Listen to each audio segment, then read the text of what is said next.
Things escalate even further when Priscilla catches her husband cheating with Alice, the girl in the beginning of the movie. Later on, Michael walks up to his son, Josh, and tries to calm him down. He then asks Josh's opinion about his idea to purchase the water park. Unbeknownst to them, Alice is eavesdropping and she heard everything. She proceeds to find Paul and reprimands him for negotiating to sell the water park. Alice, who is Paul's mistress, is insecure as she feels that Paul might leave her after receiving the money he earns from the negotiation. The drunk Paul assures her that there is no way he would sell the water park as it is his only source of income. Several hours after, all the seniors are resting up for the night, and no one is out and about, except for one person who breaks into one of the water slides to install a pair of large metal blades, arranged in an X shape inside. Even worse, on the next day Michael, who is walking around surveying the area, is apparently being followed by a mysterious figure. Michael gets shot in the leg and is then taken to the shed. As it turns out, the shed also contains Cindy and Brad's dead bodies, aka the two lifeguards from the beginning of the film.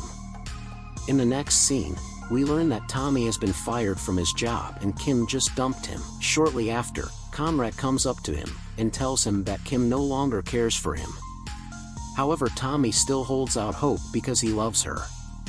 After lunchtime, Conrad, the water park caretaker, runs the water that goes down the water slides.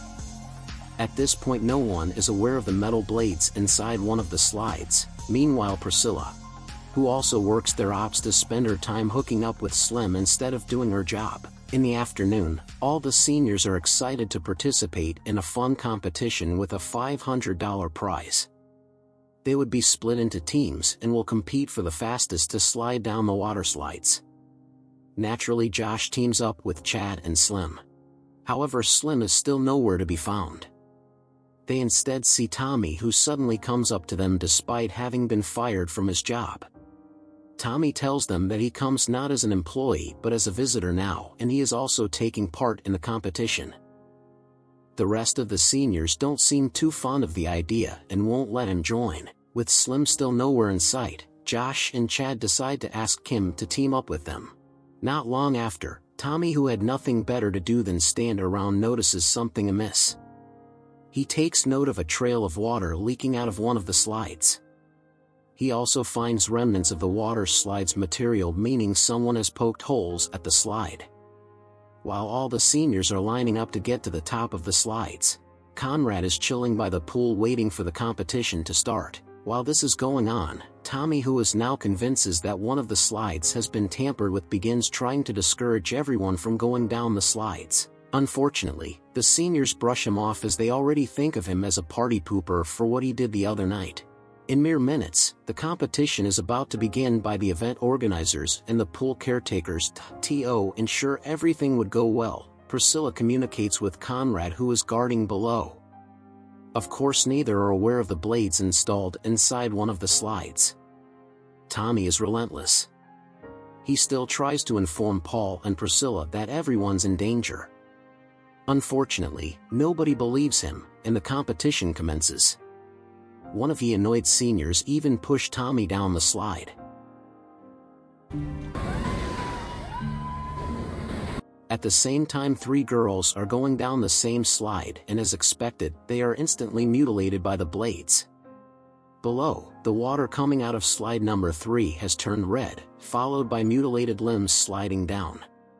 The rest of the visitors shriek in horror, while Conrad sprains his ankle while he rushes down his lifeguard seat. Meanwhile, Tommy, who was pushed down the slide earlier, has now almost reached the metal blades. He has no choice but to cross his fingers and hope nobody else slides down after him. At the same time, Conrad immediately tells Priscilla to stop the competition. And just so happens their walkie-talkies are not working properly.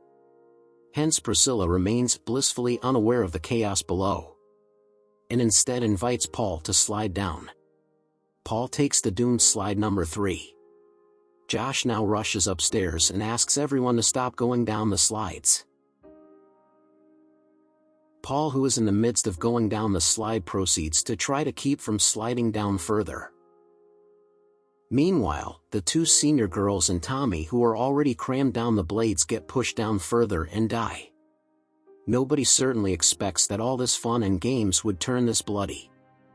Amidst the panic, Conrad asks Chad and Kim to shut down the water pumps in the shed. But upon entering the shed, they stumble upon the dead bodies of Josh's father Michael along with the two lifeguards. Back to the slides, Paul can no longer hold on due to the rapid rush of water. He slides down and falls victim to the horrific blades as well.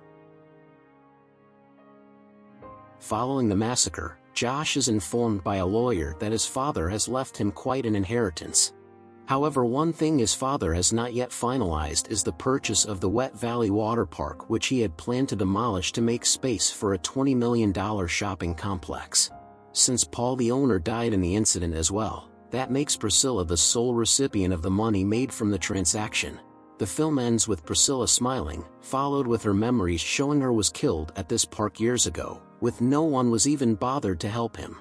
She witnessed the entire thing when she was still a girl, and we can conclude that the culprit behind all the 2018 tragedy is Priscilla. She most likely concocted an elaborate plan, perhaps as a form of revenge, and simply to gain an inheritance.